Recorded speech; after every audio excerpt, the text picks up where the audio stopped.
La dame que vous voyez a l'intention d'empoisonner son mari. Et c'est dans cette intention qu'elle a payé une seringue et elle a mis le poison dedans. Un jour, elle a servi de quoi manger à son mari.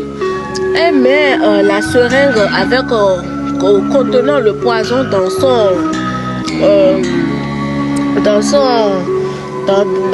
sa jupe.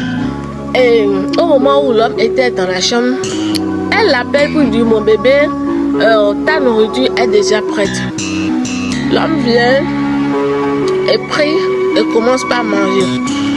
Elle a déjà dit dans son cœur, à chaque fois tu pries. Je n'ai pas prié l'affaire, c'est le poison qui va finir ton problème. Et puis, sa petite fille, elle a déjà une petite fille avec le monsieur. Et donc la fille est là-bas et les regarde. Or, au moment où elle mettait le poison dans la nourriture, la fille avait un petit récipient dans sa main et elle a posé au-dessus de la nourriture et a pris tout le contenu du poison dans le récipient pour empêcher l'empoisonnement de son père. Il veut sauver son père parce qu'elle a vu que son père n'a rien fait pour mériter cela. Mon bébé, ton repas est trop doux, je t'assure. C'est très bien. Tu as fait la cuisine.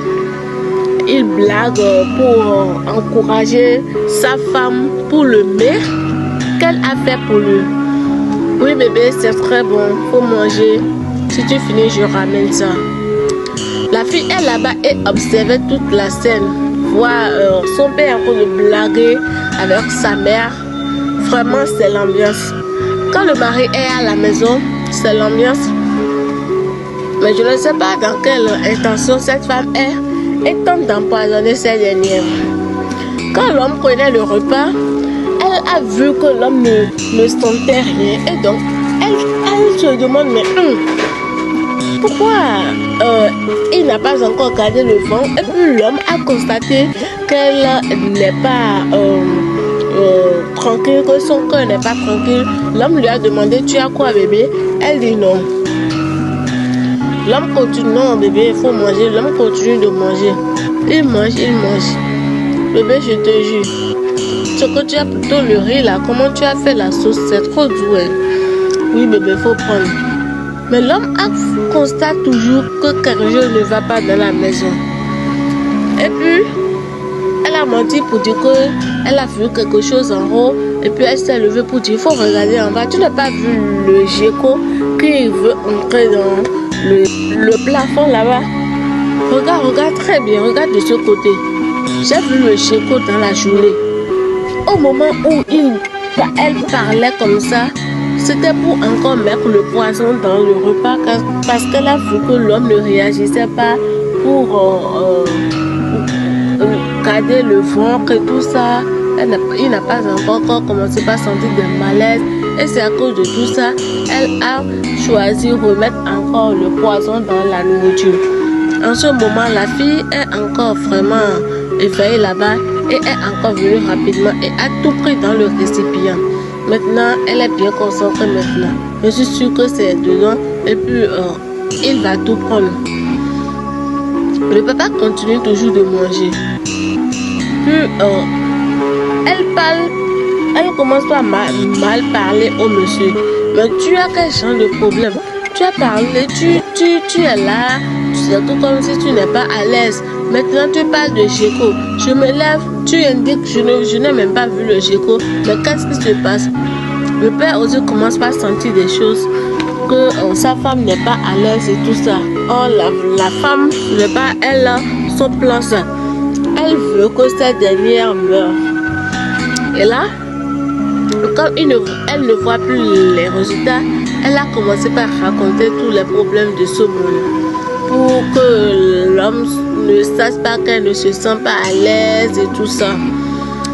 Elle a commencé par raconter les choses que les geckos, parce qu'elle sait que l'homme n'aime pas du tout voir le gecko dans la chambre.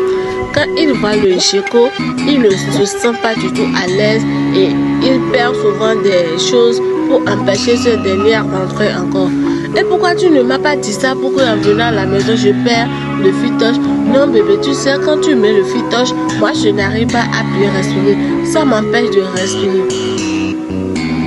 Et donc, l'homme dit, mais ça va nous déranger. Et puis, bim, l'enfant quitte là-bas et vient avec le poison. Maman, ce n'est pas du tout bien ce que tu as fait à papa. L'homme a paniqué. Qu'est-ce qui se passe? Tu as tenté de m'empoisonner. La maman commence par dire, ce n'est pas du poison, c'est du lait. Si je te gifle maintenant, tu vas voir. C'est du lait, tu me prends pour que je suis bête. C'est du lait cela. Ok, si c'est du lait, on va voir maintenant. Sa fille l'a attaqué et elle a fait sortir la seringue qu'elle a utilisée pour pouvoir empoisonner son mari. Le mari prend la seringue de la main de la fille et dit, c'est du lait et c'est quoi ça? Tu viens de me dire que c'est du lait et c'est quoi ça? Je ne sais pas, je ne sais pas, je ne sais pas, c'est elle qui sait et elle est venue chercher chez moi.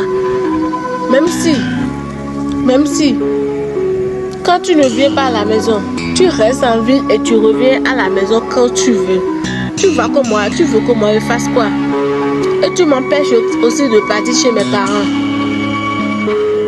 Tu m'empêches de partir chez mes parents. Tu viens à la maison quand tu veux. Je ne suis pas libre. Je ne peux même pas partir voir mes parents. Je ne peux même pas partir au marché. Même si c'est ça, qu'est-ce qui te manque dans cette maison? Qu'est-ce qui te manque dans cette maison et tu as cette intention de me faire ça? Dis-moi, qu'est-ce qui te manque dans cette maison et tu peux me faire ça? Dis-moi exactement ce qui ne va pas chez toi. Ce qui ne va pas, c'est que tu dois venir à l'heure à la maison et prendre bien soin et bien prêter attention à mon enfant et moi. Je suis une femme et j'ai besoin d'attention. Je suis une femme. Je ne suis pas faite pour seulement te faire la cuisine et tu viendras manger après avoir fini de coucher avec les femmes. Moi, coucher avec la femme, tu es la seule personne que j'ai de ma vie. Tu es la seule personne à qui je me suis mariée. Je n'ai même pas une famille ailleurs. Et monsieur, je ne t'ai pas posé toutes ces questions-là. Et c'est quoi ton problème alors? Est-ce que vous, quand moi je pars au service, moi je sais ce que toi tu fais à la maison. Est-ce que moi je peux jamais avoir l'intention que toi tu sors et tu as un copain et tout ça? Même moi qui va au service, je reviens avec de l'argent pour te nourrir. C'est moi qui couche encore avec les femmes. Si vous voulez parler, réfléchissez bien. Si vous voulez parler, réfléchissez bien et arrêtez souvent de dire certaines choses à vos maris. Arrêtez. Sinon, tu sors de ma maison. Tu sors de chez moi. Si tu es ici, je vais prendre soin de toi et tu vas encore me tuer. Pardon, tu prends tes bagages et tu te fous hors de ma maison. Tu te fous hors de ma maison. Maman, tu as vu ce que tu viens de créer? Papa t'aime très bien. Il te fait tout. Mais regarde ce que tu viens de faire. Tu n'as pas honte de toi? Moi, avoir honte de moi. Ta maison, ça? Me fous hors de ta maison. C'est une maison, ça? Et tu as même le culot de me dire une telle chose. Le monsieur est vraiment fâché. Le monsieur est vraiment fâché. Mais dans tout ce qu'il dit, sa femme cherche encore des raisons. Sa femme cherche toujours des raisons. Dans tout ce qu'il dit, elle cherche toujours des raisons. Sa fille a vraiment pitié d'elle. Maman, donc c'est pour ce que tu viens de faire. Tu t'as remis. Et si les autres entendent cela, si jamais tu crois que moi je suis ici, les gens vont parler et tu trouves même, tu ouvres encore ta bouche pour parler. Si jamais moi, ma mère constate et sait ce que tu viens de faire, c'est fini entre toi et moi. Tu sors de ma maison, plus jamais tu vas encore mettre pied dans ma maison. Moi, c'est comme ça que toi tu es. Tu as été éduqué comment? Je croyais avoir une femme, mais j'ai pris une sorcière. Chers amis, c'est une leçon de vie. Prenez-en des leçons et évitez d'empoisonner vos maris. Vos maris, ce sont vos seigneurs. Ils vous font tout. Donc, ils sont à respecter. Et si ils vous ont fait quelque chose de mal, vous leur réveillez la nuit et vous réglez en vous. Merci beaucoup aux spectateurs. Merci beaucoup d'avoir écouté ma vidéo jusqu'à la fin. Je vous remercie encore une fois. À bientôt sur cette chaîne. Abonnez-vous pour ne rien rater par la suite. Merci beaucoup. Ciao, ciao. À la prochaine.